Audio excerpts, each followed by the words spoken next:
여러분 안녕하세요, 이 작가입니다. 주말 잘들 보내고 계시죠?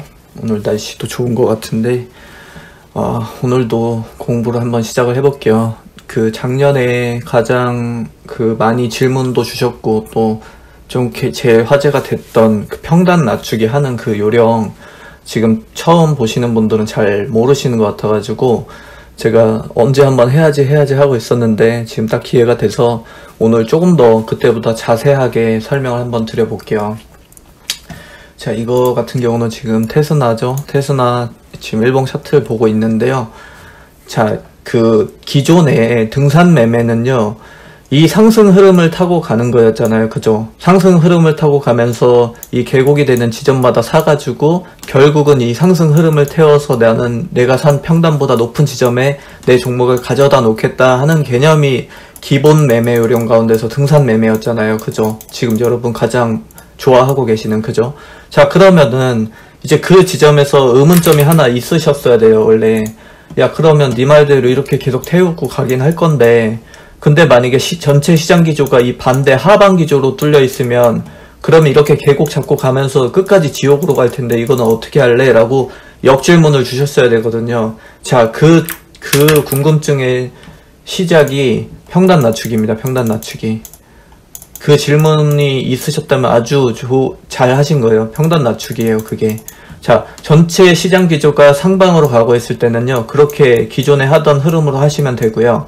자, 이제 반대로, 반대 개념이겠죠? 자, 여기서 이렇게 자르면 될 것 같아요. 지금 이거는 전체 시장 기조가 점점 하향세를 그리고 있잖아요. 그죠? 자, 그러면 이때는 우리가 어떻게 해야 되느냐? 등산 매매가 아니라 이때는요, 평단 낮추기로 반대 개념으로 잡아가시는 겁니다. 요 지점에서. 그래서, 자, 차트를 보면은 좀 신기한 게 있으실 거예요. 저점이 대부분 요 10월 27일에 잡혀 있거든요. 대부분의 종목들이. 한번 봐드릴까요? 우리가 많이 같이 공부했던 종목들 막 보면요, 아마 대부분 보이시죠? 대부분 아마 이렇게 잡혀 있을 거예요. 또 마찬가지죠. 10월 27일 요때가 이제 전체 지수가 하방으로 꽂혀 있던 그 시점이거든요. 아마 대부분 비슷할 거예요. 8월 24일 요거 8월 24일 아니면 10월 27일 거의 두 개 중에 하나일 거거든요. 최근 조정이 그냥 기억으로 찍어서 봐도 상관없을걸요? 맞죠? 8월 24일. 그리고 마찬가지로 그냥 기억으로 아무거나 찍어도 다들 똑같이 뜰 거예요. 그리고 8월 24일 그리고 자 10월 27일입니다. 이 날들에는 다 비밀이 숨겨져 있어요. 그래서 일단 평단 낮추기를 그럼 하방 기조로 증시가 하방 기조로 가고 있을 때 어떻게 평단 낮추기를 할 것이냐라는 것에 이제 본문으로 들어가기 앞서서 그 배경을 먼저 살펴보셔야 돼요. 이게 아무 때나 하는 게 아니거든요. 조금 등산 매매보다는 고급 기술이라고 볼 수 있기 때문에 그 기본적인 제가 배경 설명을 조금 해드릴게요. 자, 두 번의 큰 조정이 있었거든요. 작년 한 해로 비춰본다면. 물론 3월 19일에 말도 안 되는 최고 저점 말고 요 지점은 지나고 나서를 말씀드리는 거예요. 그래서 그 두 번의 조정이 있었는데 크게, 자, 8월 24일 같은 경우는요, 투신의 환매가 크게 터지면서 소부장으로부터 시작된 조정이었거든요. 그래서 만약에 이게 투신 환매가 뭐냐면 전체 지수가, 주가 지수가 상단으로 계속 가요, 이렇게. 그러면은 여러분들 어떻게 하시죠? 펀드 투자하시는 분들 어떻게 하세요? 남들은 다 몇백 퍼센트, 몇십 퍼센트 수익 내고 있는데 내 수익은 고작 요거밖에 안 돼? 10%밖에 안 돼? 하면서 펀드 환매시켜 버리시죠. 그러면은 직접 투자하고 싶어서 그러시는 거잖아요. 환매하시잖아요. 그럼 기관들은요, 그 펀드를 조성하고 있던 기관들은요, 편입시켰던 그 종목들을, 현물들을 팔아서 그걸 돌려주거든요. 그럼 어떻게 되죠? 그 종목들의 시세가 깨지겠죠. 그죠? 이런 식으로 시작돼가지고 파장이 지속되면서 전체 주가 지수가 흔들리는 그런 조정을 말하는 거예요. 그게 요때 딱 나왔었거든요. 8월에. 지수가 그냥 숨가쁘게 오르다가 숨 고르기를 좀 하는 양상입니다라고 전문가분들이 이렇게 의견 주시죠. 그런 과정, 일련의 과정 가운데서 하나다라고 이해를 하시면 됩니다. 그래서 요 지점에서 한번 조정이 있었죠. 그럼 요 지점에서의 조정을 기존의 눈치를 채셨다 그러면 요때 평단 낮추기를 성공하실 수 있었던 거죠. 그죠? 그렇게 보시면 되고, 10월 27일 같은 경우는요, 요때가 아마 제일 크게 깨진 종목들이 많을 거예요. 대부분 아마 요때 많이 깨졌거든요. 자, 보세요. 딱 봐도 보이시죠? 그죠? 그래서 요 딱 평단 낮추기가 들어가야 됐던 시점은 요때쯤 됐겠네요. 그죠? 요때쯤 평단 낮추기 들어가셨으면은 굉장히 좋으셨을 수 있는 지점이었네요. 그죠? 평단 낮추기라는 거 간단하게 말씀드리면요. 고점에 팔고 저점에 다시 되찾아오는 거예요. 등산매매는 저점에 사서 고점에 파는 거잖아요. 그 정반대입니다. 자, 산이 이렇게 오르잖아요. 그러면은 등산매매 같은 경우는 저점에 사서 고점에 파는 거죠. 근데 산이 이렇게 오르면 계곡에 다시 나타나죠. 그러면은 그 평단 낮추기 같은 경우는요.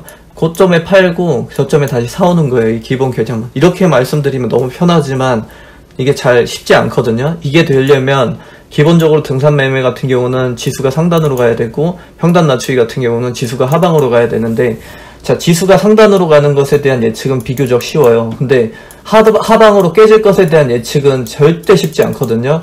그래서 요 기본 배경이 되는 설명을 지금부터 해드리려고 하는 거예요. 아시겠죠? 이 방법은 간단하기 때문에 방법 설명은 마지막에 해드리고요. 자, 이 기본 그 시장이 움직이는 그 기본 개념에 대한 설명을 지금 조금 해드릴게요. 두 번의 큰 조정이 있었다고 말씀드렸죠. 자, 10월 27일 이때는요, 기관의 윈도우 드레싱에 의한 조정이 한 번 있었습니다. 그 윈도우 드레싱 뭔지 모르시는 분들 계시죠? 윈도우 드레싱이 뭐냐면, 자, 기관 매니저들은 성과평가를 받게 되어 있거든요. 그래서 보통 이제 분기 말에 받아요. 그렇게 되면은 이제 이 기관 투자자들이, 매니저들이 실적주들은 확 땡겨 가져오고, 그리고 당장의 눈앞에 실적이 보이지 않는 종목들에 대해서는 싹 다 던져버리는 거예요. 그 순간적인 그 눈에 가셔야 되는 포트폴리오를 좀 그럴싸하게 만들기 위함이거든요. 근데 이게 이 기간이 짧다 보면은 시장에 충격을 줄 수 있겠죠. 그죠? 이런 식으로 해가지고 당장의 투자 수익률을 극대화할 수 있고, 그리고 조금 뭐라 그래야 될까, 눈에 보이는 그 포트폴리오를 조금 더 예쁘게 하기 위해서 이렇게 하는 거거든요. 기관 투자자들이 당장의 실적 호전주라든지 실적이 잘 나올 것 같은 그 눈앞에 있는 종목들을 모를 리가 없잖아요. 그 정보들을. 그죠? 요런 일련의 행위들이 좁은 범위 내에서 한꺼번에 이제 쏟아지면서 나오는, 종가의 이제 대량 매수, 대량 매도가 한 번에 이루어지면서 나오는 그런 시장 요동을 말하는 거예요. 이게 윈도우 드레싱이. 그래서 요 지점에서 그게 나왔고, 시장이 전체적으로 한번 크게 무너졌었습니다. 그래서 이게 왜 더 이렇게 극심하게 무너졌냐면요. 요때 기관 투자자들이 그 윈도우 드레싱을 2차 전지 위주로 냈어요. 2차 전지, 그리고 뭐 5G 요쪽으로 많이 냈었거든요. 성장주들. 요게 그 시장의 중심에 있었잖아요. 2020년 내내. 요런 종목들을 던져버리니까, 그 에너지 영향을 크게 줄 수 있는 요런 종목들 위주로 던져버리니까 이제 전체 시장이 이제 크게 다 같이 무너져 버린 거죠. 그냥 이걸 버텨내지 못하고. 그런 일들이 한번 있었습니다. 근데 이거 하면 안 되는 거예요. 이거 시장 교란 행위지 않습니까? 이게 원래 불법이에요. 이것도 하면 안 되는 건데, 자, 이런 현상들이 왜 자꾸 반복이 되느냐. 예전에 비해서 저는 기관 투자자들의 포트폴리오 구성이 조금 허약해졌다고 그렇게 보는 입장이거든요. 매니저분들의 그냥 기본 성향들이 좀 바뀐 것 같아요. 예전에는 해지 개념으로 운용되는 게 보통이었거든요. 그러니까 만약에 내가 경기 민감주를 요만큼 샀다 치죠. 뭐 철강이라든지 반도체, 조선 이런 것들이 있겠죠. 그죠? 근데 요만큼 샀으면 이 수준에 맞춰서 그 반대 개념인 경기 방어주, 그러니까 예를 들어서 뭐 음식료라든지 주류, 생활 필수품, 이런 전력, 가스 이런 것들이 있죠. 이런 것들을 그 수량만큼 같이 담는 거예요. 반대로. 그래서 서로가 서로를 이제 방어해주는 형태의 그런 포트폴리오를 보통 구성을 했었거든요.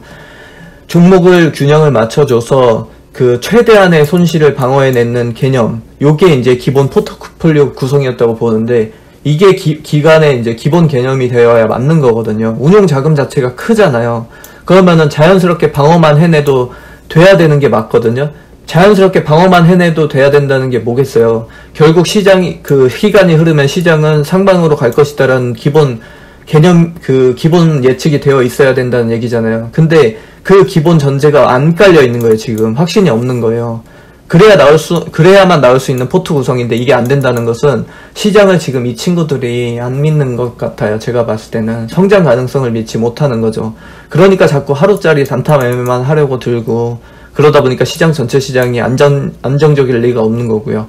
교과서적으로 좀 가져야 되는 기업들이 못 가니까 시장이 정체가 나오는 거고요. 그러다 보니까 시장 참여자들이 불나방 같은 메커니즘을 쫓는 그런 이제 자꾸 화투판을 만들어내는 거죠. 그래서 이게 국내장에서 막 장투하면은 무덤 간다라는 그런 격 떨어지는 언어들이 자꾸 시장에서 재가공이 되면서 나오는 겁니다. 이게 좀 그렇죠. 잘못된 거죠. 그죠? 그래서 시장의 중심을 좀 잡아줘야 되는 그런 기관 투자자들이 이런 형태의 투자를 지속하는 거는 저는 좀 바람직하지 못하다고 보고 있고요. 외국인의 그 매매 동향을 기초 투자 지표로 쥐고 간다는 게 도대체 그게 말입니까? 진짜 말도 안 되는 거죠. 그죠? 그래서 지금 코스피 시총 혹시 알고 계신 분 있으세요? 코스피 전체 시장에 상장된 모든 기업들의 시가총액의 합을 말하는 거거든요. 2200조예요. 그리고 코스닥 같은 경우는 지금 420조 정도 될 겁니다. 한국 증권거래소 사이트 가면은 다 나와 있어요. 이런 것들. 그거 좀 시간 나실 때 그냥 심심하실 때마다 한번 보세요. 좋은 정보들이 많거든요. 시총 자체를 모르시는 분들은 혹시 안 계시겠죠? 그 지금 들고 계신 그 종목 있죠? 만약에 뭐 삼전이다, 그 삼성전자다 하시면요. 삼성전자의 오늘 종가 만약에 8만원이다 하면 8만원 곱하기 상장된 그 주식수의 합을 말하는 거예요. 이게 시총입니다. 그래서 이렇게 계산을 하면 간단하게 나오죠. 상장된 주식수와 그 종가를 곱한 값이에요. 그 기업의 가치인 셈이죠. 그죠? 그래서 나스닥의 기술주 1위인 기업 그 애플의 시가총액이 지금 2조 달러를 넘어섰어요. 오늘 환율로 계산하면은 한 2,300에서 2,400조 정도 나오겠죠. 그죠? 보세요. 우리나라 유가집권 시총보다 더 높아요. 이 한 종목이. 이게 말이 되나요? 어떤 기업 하나의 시총이 양시장의 시총 수준이 된다는 게 이게 애플이 잘난 거예요? 아니면 우리가 못난 거예요? 우리나라 GDP 10위권 국가인 건 알고 계시죠? 국내 총 생산이 전 세계 220여 개국 가운데서 10위권은 된다는 거예요. 지금 12위죠, 이제. 1인당 국민소득도 지금 3만 달러가 넘었어요. 요게 선진국을 가르는 잣대가 되는 구간이죠. 비교 물가도 20위권 내로 지금 왔다 갔다 하는 나라고, 수출도 전 세계에서 5손가락 안에 드는 나라입니다. 근데 그런 국가의 유가증권 시장 시총이 고작 하나의 기업의 시총밖에 안 된다는 게, 이거는 누가 봐도 누가 고평가 저평가를 떠나서 확실한 거는 그냥 저평가라고 볼 수는 있는 거잖아요. 그죠? 물론 이제 국내 시장에도 고평가 영역에 들어선 종목들, 기업들도 많지만, 그리고 상패를 이제 코앞에 둔 재무가 완전히 깨진 기업들도 많아요. 그렇지만 박앤세일이 붙어있는 기업들도 여전히 많다는 얘기거든요. 2000P에서 10년 놀던 증시가 지금 2000P를 깨고 3000P까지 왔어요. 근데 이걸 감안하고 보더라도 여전히 그래요. 7, 800에서 놀던 코스닥 시장, 10년간 그렇게 놀던 시장이 저점 600 찍으면서 놀던 시장이 이제 1000P 왔잖아요. 들어왔잖아요. 그죠? 근데 코스닥 같은 경우도 안타깝지만 여전히 이제 세계 시장에서는 메이저라고 보기는 조금 어렵거든요. 그러다 보니까 이제 더 극심한 저평가 영역에 들어가 있는 종목들이 더 많은데요. 그 가운데서 기업들을 좀 잘 골라내는 것이 좋을 것 같고,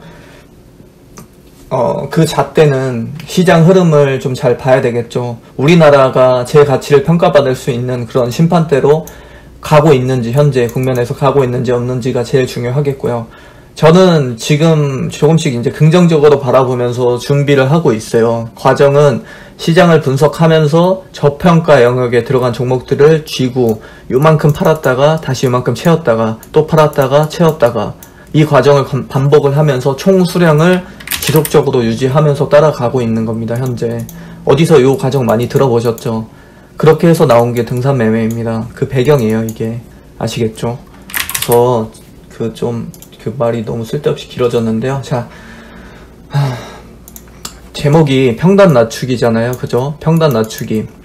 평단 낮추기가 뭐냐? 작년에 처음에 제가 카페에서 이렇게 소개를 드리면서 많이 활용을 해 주셨죠. 제가 지속적으로 잡아 드렸어야 되는데 설명만 드려놓고 이제 응용을 좀 다들 하실 때쯤 해가지고 제가 몇 달간 잠깐 좀 쉬었어요. 그죠? 그래서 그때도 근데 마스터를 하셔가지고 완전히 무기로 만드신 분들이 좀 종종 계시더라고요. 종종 그거 잘 써먹고 있습니다. 이렇게 말씀만 주시는데, 자, 쉽게 말을 해서 내 잘못된 어떤 매매 하나를요, 평단을 낮춰서 탈출시키겠다라는 개념이거든요. 그 배경을 통해서 제가 설명을 드렸었어요. 평균 매매 단가가 뭔지는 아시죠? 평단이 뭔지는 아시죠? 지금 구매하신 종목의 평균 단가를 말하는 거예요. 만약에 10,000원에 한 주, 20,000원에 한 주 샀다 그러면 내 평단은 15,000원이 되는 그 개념인 거죠. 요거는 알고 계시죠? 자, 요거를 이제 어떻게 적용을 시키느냐. 일단 또다시 배경 설명을 조금 더 해드릴게요. 이거 진짜 중요한 거라서 그러거든요. 지루하시더라도 좀만 더 들어주세요. 조정에 대한 기본적인 이해가 있으셔야 돼요. 평단 낮추기는 조정에 해야 가장 효율이 좋거든요. 자, 조정에는 이유가 엄청 많아요. 지금 요 영상 처음에 설명드렸듯이 환매로 인해서 나비 효과로 나올 수도 있는 거고요. 윈도우 드레싱 같은 이벤트성으로도 나올 수 있고요. 외국인 혹은 기관의 뭐 그 차익 실현 매물 욕구에 의해서 갑작스럽게 나올 수도 있고, 또 때로는 그 1월에 있었던 그 게임스탑 같은 바다 건너의 그 공매 이슈 같은 것들로도 영향을 받고 나올 수도 있는 거예요. 조정 오는 거 무서우시죠? 그죠? 작년 내내 이제 한 달에 한 번꼴로 찾아왔던 게 조정이에요. 근데 반대로 우리 한번 생각을 해보죠. 어차피 찾아올 거를 알고 있다. 이 지점만 잡을 수 있다고 한다면, 자, 조정을 줬을 때 내가 만약에 현금을 쥐고 있다고 한다면, 이게 조정이 왔을 때 무섭나요? 무서울까요? 매일 눈으로만 그 백화점에서 눈으로만 보던 가방이 있는데 한 달에 한 번꼴로 싸게 세일 기간을 준대요. 그러면은 이 가방을 아직 안 산 누군가들한테는 이 세일 기간이 기회가 될 수 있는 것이고, 이 가방을 비싼 가격에 미리 사신 분들한테는 조금 서운한 그런 기간이 될 수도 있는 거죠. 그죠? 아직 사지 않게 요 세일 기간을 잡을 수 있게 되려면 결국은 현금을 쥐고 있어야 되는데, 이 타이밍에 현금을 쥐고 있으려면 결국 시장 기조를 읽어야 되는 것이고, 그죠? 그래서 그 타이밍을 맞추기 위해서 이제 그 세일 기간을 맞추기 위해서 공부를 하는 거예요. 그래서 현금 사용에 있어서 그렇게 하는 것이 훨씬 더 효율적이겠죠. 그죠? 그래서 공부를 해야 되고 끊임없이 시장을 읽어내려는 노력이 필요한 겁니다. 자, 그러면 우리가 만약에 조정에 들어갔을 때 미처 정리하지 못하고 남겨둔 종목 있죠. 요걸 어떻게 처리하느냐. 요게 핵심이에요.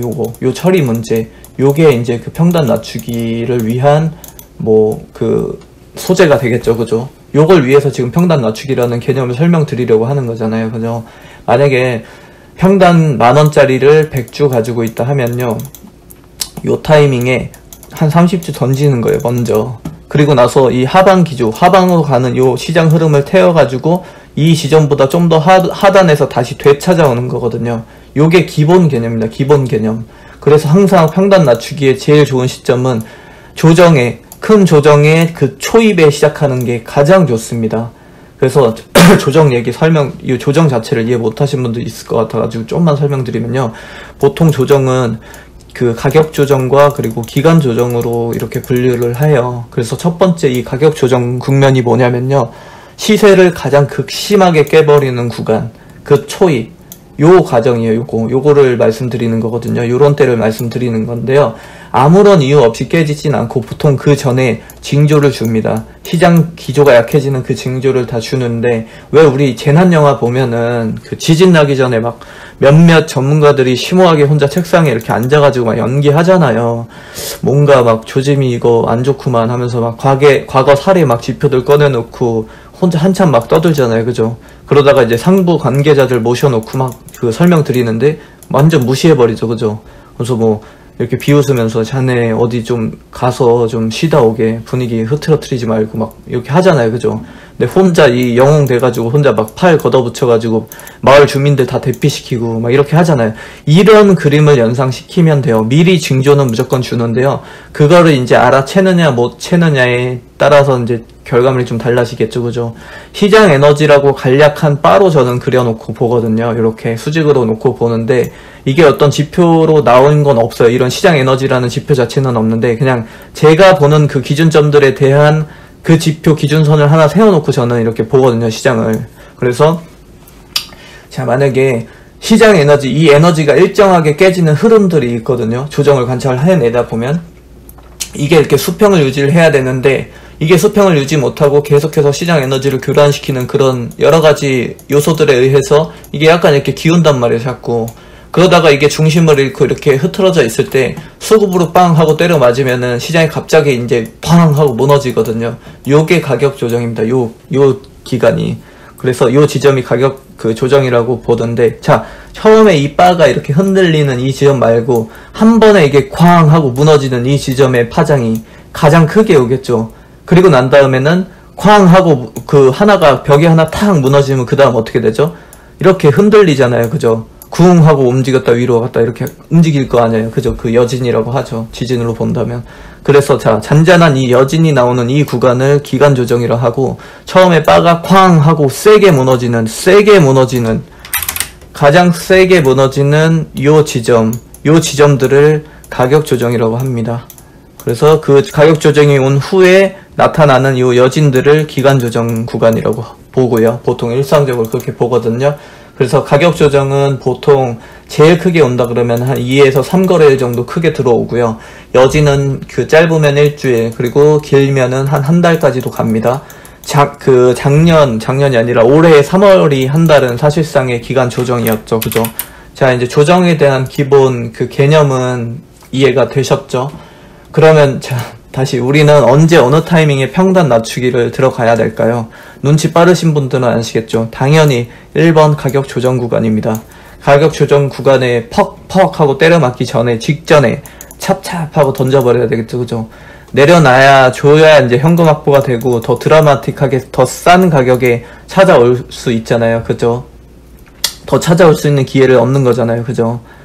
간단하게 생각을 해보세요. 제일 좋은 거는 세일 기간 직전에 이미 현금을 쥐고 기다리는 것이고, 그 다음 차선책은 그 조정이 탁 시작되는 그 지점에서라도 억지로 마이너스일지언정 현금 확보를 해서 그것보다는 더 싼 지점에 되찾아오는 형태가 그 두 번째 차선책이 될 것이고요. 그죠?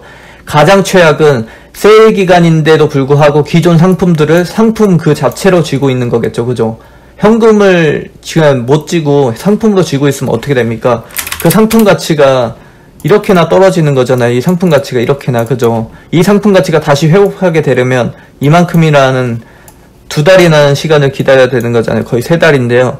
자, 이 시간에 대한 기회 손실이 또 나타나는 거겠죠. 그죠? 이걸 피해가기 위해서 이 구간의 시장의 하락 국면을 이용한 그 평단 낮추기가 그래서 이 기간에 나와줘야 된다는 겁니다. 이 조정 기간에. 그죠?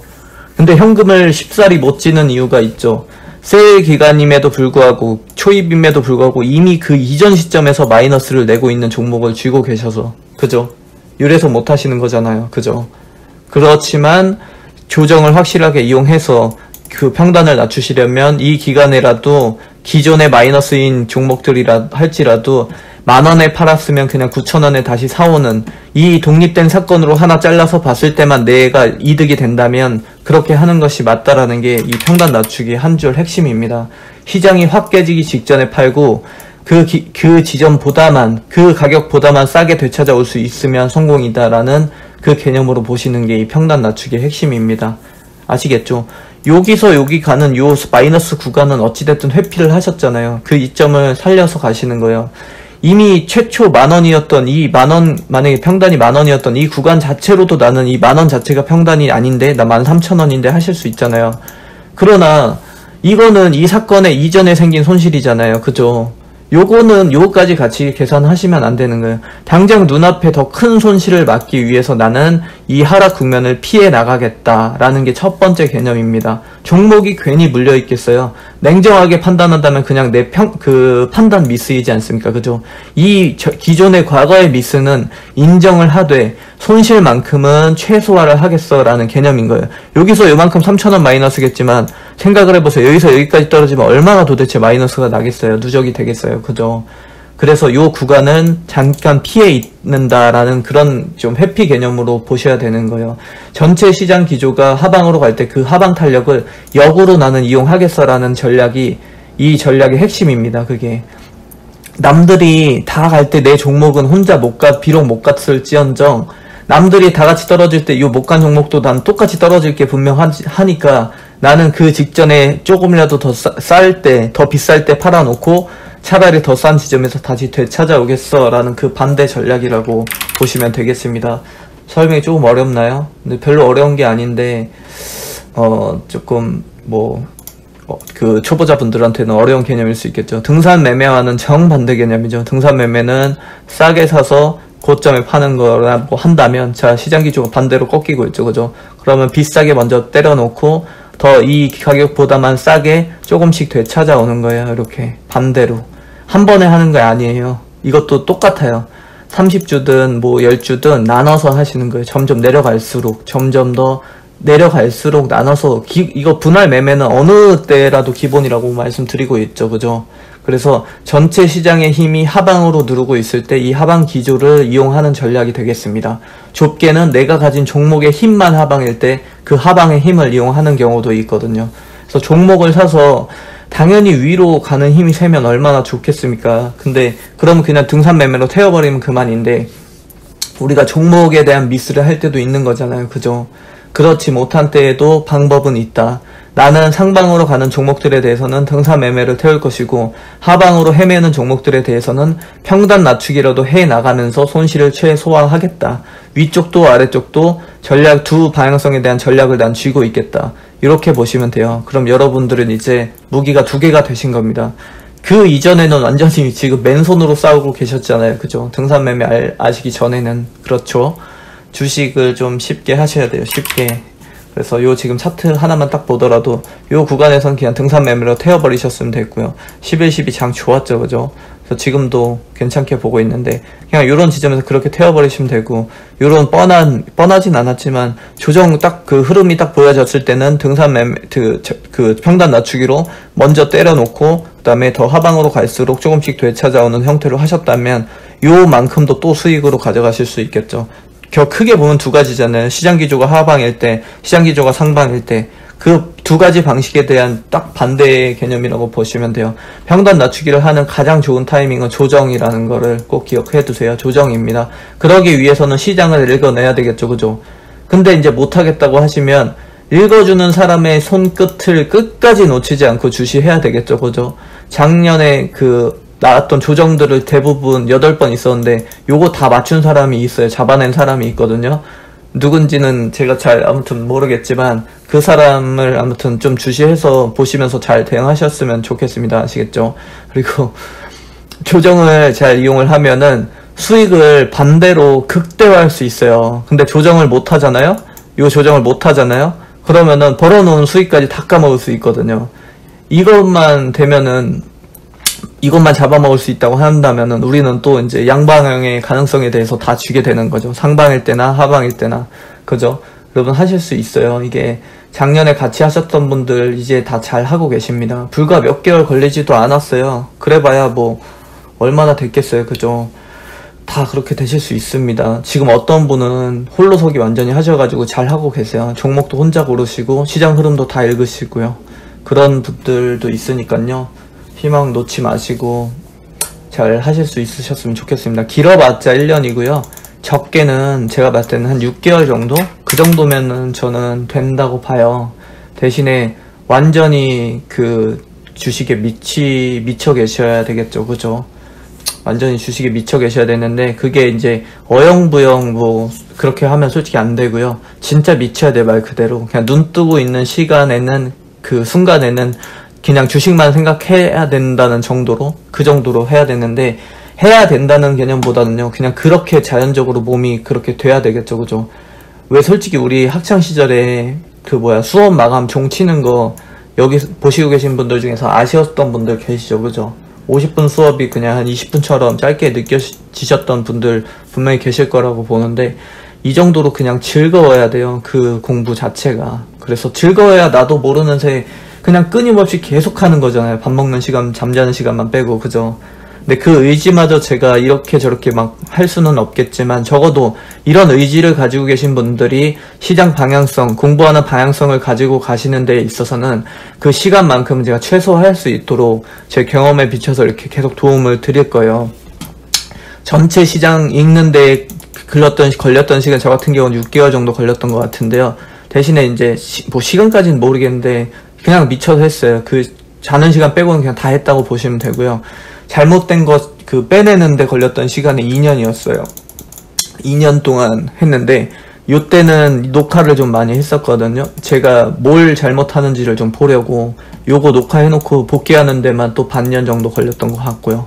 그래서 그 잘못된 부분 다 빼놓고 뭐 어쩌고저쩌고 이렇게 했고, 그 다음에는 그 일을 했으니까 그냥 뭐 실전 투자를 좀 배웠고, 그리고 나서 이제 해외에서는 거의 한 10년 정도 됐죠. 10년 동안 진짜 편하게 매매했던 구간이었어요, 이때는. 그래서 이런 말은 좀 그렇지만 거의 그냥 이거 내 완전 ATM 같네 라는 느낌이 들 정도의 그런 시간들도 요때 있었는데, 요때 시절 얘기는 제가 시간이 날 때 차츰 해드릴게요. 결국에는 그냥 자랑밖에 안 되겠지만 그래도 우여곡절도 많았고, 그냥 들으시면은 좀 재미있으실 거예요. 자, 쓸데없이 말이 되게 길어졌는데요.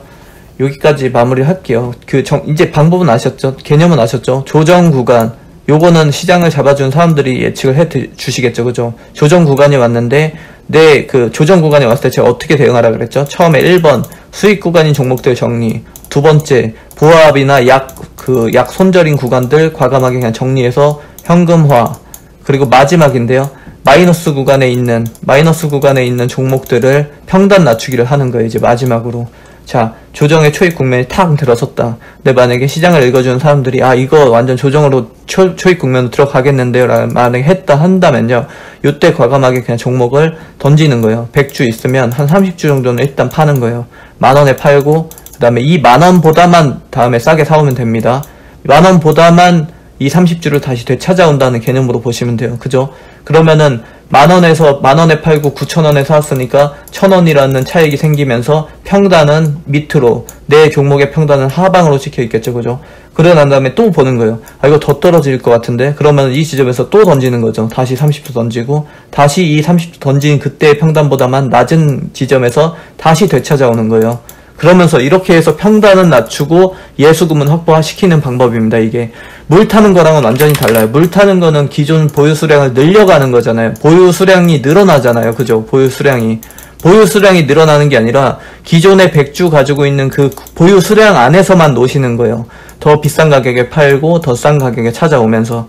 아시겠죠? 그냥 간단하죠. 진짜 별로 어려운 것도 아닌데, 이게 좀 개념 자체가 상방 개념과는 완전 반대 개념이다 보니까 초보분들은 조금 헷갈리실 수 있는데, 냉정하게 보고 그냥 간단하게 생각을 해보세요. 별로 어려운 건 아닌데, 그러다 보니까 이제 시장을 읽어내야 되는 그 기본 전제가 있다 보니까 힘든 거겠죠. 그죠? 그래서 제가 좀 말이 너무 길어져서 여기서 이제 마쳐야 될 것 같아요. 시장이 상승 국면으로 갈 때는 그 흐름을 태워서 가는 등산 매매를 하시면 되고요. 시장이 누르는 힘이 세서 하방 기조로 갈 때는 그 힘을 이용해서 먼저 팔고 싸게 되찾아오는 평단 낮추기를 하시면 됩니다. 양 방향에 대한 가능성을 둘 다 잡고 계셔야 되겠죠. 그죠? 전체 시장을 읽어내는 것 자체가 굉장히 어려운 일이에요. 이거는. 지금 첫 번째 제가 기본 매매하는 요령 먼저 배우셔야 된다고 했고, 두 번째 거시경제 분석, 산업 분석하는 거, 기업 분석하는 거, 차트 분석하는 거, 그리고 그 마지막이 시장 읽는 거라고 했잖아요. 그 마지막에 잡혀있고 제일 어렵습니다. 공부도 많고 시간도 오래 걸려요. 이 지점은. 그래서 우리가 지금 첫 번째 요거 하는 거잖아요. 기본 매매하는 요령. 시장이 상방일 때와 하방일 때를 잡아가는 그 기본 매매하는 요령하고 있는 거거든요. 그럼 지금 어떻게 이 시장을 읽는 방법까지 할 수는 없잖아요. 그죠? 그래서 이거는 그냥 고수분들을 따라가라는 거예요. 요런 거는 지금 우리가 못하잖아요. 그죠? 그래서 시장 방향성 읽는 거라든지 산업 보는 거, 뭐 거시경제 읽는 거, 기업 찾아내는 거, 차트 자리 잡는 것까지 전부 다 그냥 다 고수분들 걸 그냥 따라하는 게 저는 지금 시점에서는 좋다고 봐요. 단 이 과정이 한번 돌고 났을 때는요, 반드시 그냥 얼마 수익 내서 좋다라고 끝내지 마시고, 이 사람이 왜 이때 조심하라 그랬지? 이 사람이 왜 시장을 이때 이렇게 읽었을까? 지나간 글을 한번 읽어보세요. 지나간 글을 읽어보면요, 과거로 돌아가서 읽어보면 지금보다 더 선명하게 보일 거예요. 이 사람이 보는 그 시야들이.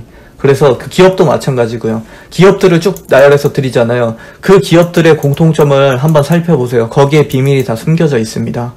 그래서 진짜 이제 정리를 해야 될 것 같아요. 너무 길어졌는데. 자, 그렇게 해서 아무튼 하나하나 제가 아무튼 잘 하실 수 있도록 많이 응원을 하겠습니다. 주말 잘 보내시고요. 청취해 주시는 분들이, 모든 분들이 저처럼 앞에 고생은 짧게 하시고, 그리고 뒤에 행복은 더 길게 가져가실 수 있는 그런 투자자가 될 수 있기를 진심으로 응원하겠습니다. 주말 잘 보내세요. 감사합니다.